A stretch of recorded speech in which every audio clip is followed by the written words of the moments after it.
Alors, ce tuto est là pour vous expliquer comment on peut créer un programme sur le logiciel Zeliosoft 2 qui est conçu pour rédiger des programmes et même télécharger des programmes provenant de modules de Schneider Zelio, qui sont des petits automates utilisés beaucoup en bâtiment ou sur des petits automatismes.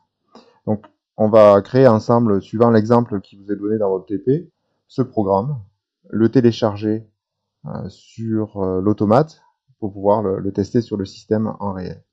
Première chose à faire, donc, ça va être de dire au logiciel, je veux rédiger un nouveau programme. Comme tous les logiciels de programmation, une des premières choses à faire, ça va être de spécifier quel est l'automate sur lequel vous allez travailler. Non.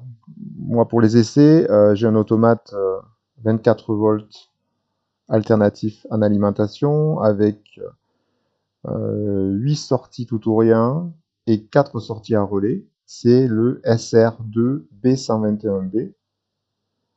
Donc je le spécifie.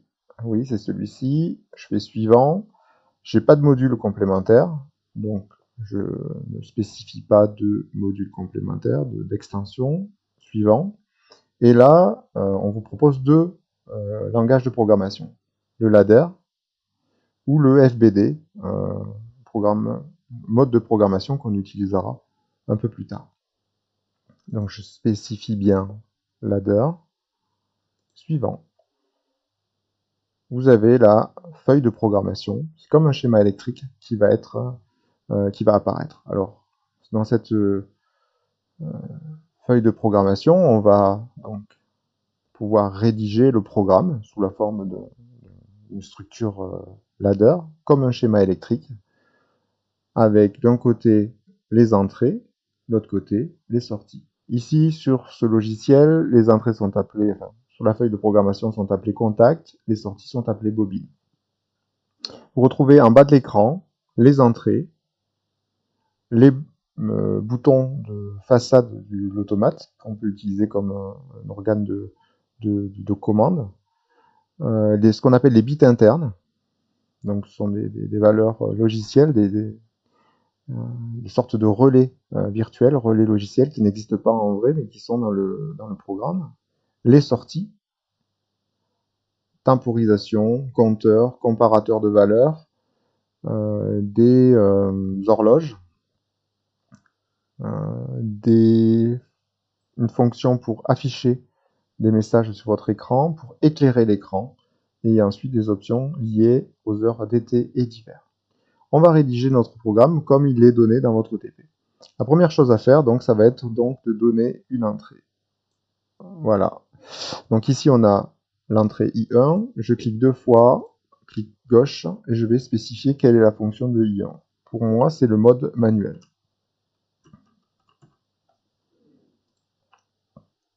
Ce mode manuel va enclencher le bit interne M1, un bit interne qui va donc va reprendre la valeur, enfin l'état. On est sur le mode manuel. Alors vous verrez pour les bits internes ou pour les sorties que vous avez plusieurs options. Soit c'est actif sur état, c'est-à-dire que c'est uniquement valable quand les entrées qui sont sur la ligne vont être validées. Vous avez un fonctionnement télérupteur, fonctionnement set, fonctionnement reset comme on l'a vu en cours. Donc moi ici je vais prendre actif sur état. Ah, ça va marcher. Tac. Voilà. Donc ici je suis, cette ligne valide le mode manuel. Je fais la jonction en cliquant sur les pointillés, clic gauche sur les pointillés, je crée la liaison électrique. Vous avez une petite enveloppe ici qui vous permet d'afficher quelle est la valeur de cette entrée, quel est le nom de cette entrée. C'est le mode manuel, qui correspond au commutateur mode manuel. Ensuite, on va continuer à rédiger notre programme. Donc je vais reprendre le bit interne M1, mais cette fois-ci comme une entrée. Je ne sais pas si vous avez vu, j'ai pris cette fonction-là, je l'ai fait glisser, glisser-déposer.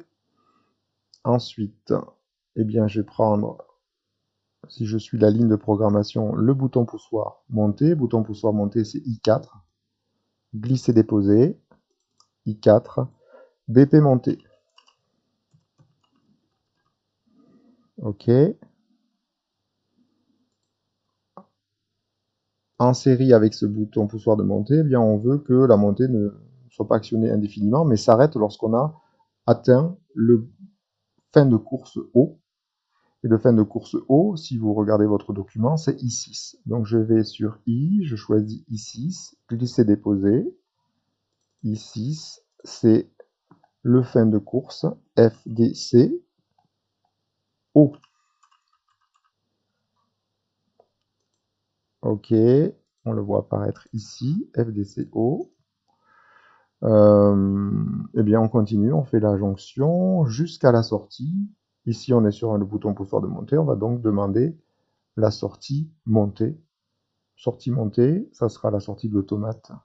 Actif sur état, montée c'est Q2. Voilà.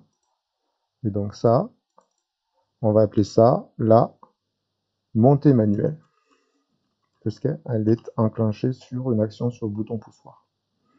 Montée manuelle. On va faire pareil pour la descente. Donc on va prendre I5,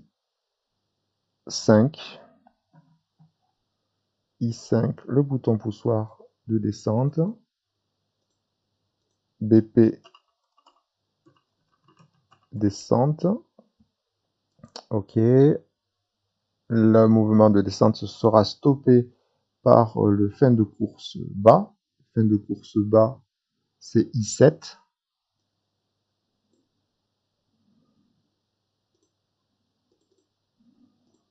Donc FDC bas. OK. Regarde si ça apparaît. Oui, ça apparaît toujours. Je fais donc la liaison jusqu'à la sortie descente, CQ1. Clique sur état. Voilà. Descente manuelle. Je fais le lien entre ces deux réseaux, enfin ces deux lignes. J'appuie sur les pointillés, enfin je clique sur les pointillés, voilà. Donc ici je suis bien enfin je suis conforme à l'avancée de mon programme, j'ai bien spécifié le mode manuel. Le mode manuel va me permettre d'agir manuellement pour la montée et pour la descente. Il me reste une dernière ligne à rédiger, c'est la fonction malaxage. La fonction malaxage, c'est Q3.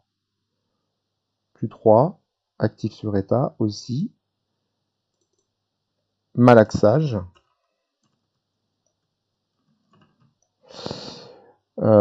Et puis, donc, si vous regardez votre document, le malaxage sera enclenché quand on aura atteint le capteur milieu. Ici, on l'appelle FDC milieu. Il s'agit de I8.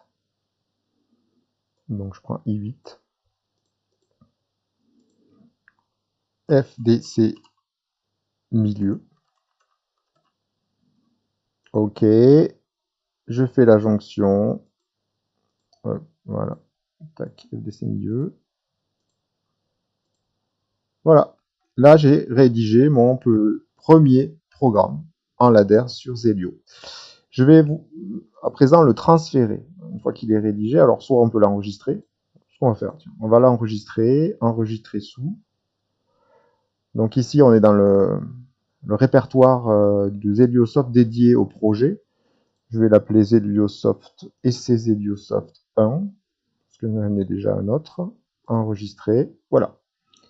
Une fois qu'il est enregistré, on peut le transférer dans le programme. On va faire comment? Eh bien, on va sur transfert. Ensuite, on va vérifier que la configuration de la communication est correctement réglée. Moi, ici, je suis avec un câble USB. Je ne serai pas sur COM1, sur COM4. Donc, je sais pas, de toute façon, j'ai pas d'autre option. Vous, sur votre programme, ça sera peut-être le cas. Le mieux, pour savoir si ça fonctionne avant de se lancer plus loin, c'est d'appuyer sur tester. Ici, on voit que la fonction de communication est correctement configurée, puisqu'on voit connexion réussie. J'appuie sur OK. et je vais pouvoir transférer mon programme. Pour transférer le programme, vous faites tout simplement transférer le programme. Choisir la fonction, l'option PC vers module. Impossible d'écrire un programme dans le module quand il est en mode run. Oui, il est en mode run. Ça sera peut-être le cas lorsque vous ferez votre essai. Dans ce cas-là, il faut arrêter le module, le passer en stop. Vous cliquez sur oui. Vous avez un certain nombre d'options. Bon, vous laissez enregistrer les modifications. Vous mettez la synchronisation de la date et de l'heure du module. Bon, dans ce programme, c'est pas très important parce qu'il n'y a pas de fonction utilisant la date et l'heure. On appuie sur OK. On vous dit vous allez détruire le programme déjà présent dans l'automate. Oui. Et on télécharge.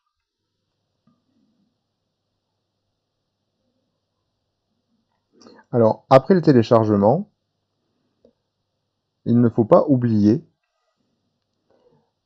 de commander le passage en run du module. Donc vous allez sur transfert, vous appuyez sur run module et le logiciel vous dit le démarrage du module est réussi. Donc si vous regardez l'afficheur de votre automate, vous devez voir run. Donc l'automate est en run, il est prêt à agir. Si vous appuyez sur les boutons, normalement, les boutons montée et descente, vous devez voir une action sur le système. Si tout est sous tension. Et vous avez sur l'afficheur aussi LD. LD signifie que vous avez un programme, un ladder actuellement dans votre automate.